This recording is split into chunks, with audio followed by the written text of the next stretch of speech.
yüreğimde saklamay gülüm.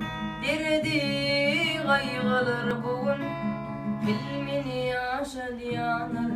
Sen gerek diyen sözlerin, bir bakışında düşünemen sana. Kovam yari gerek sen bana. Seni sevdim, bağıma bilbil konup gelirim.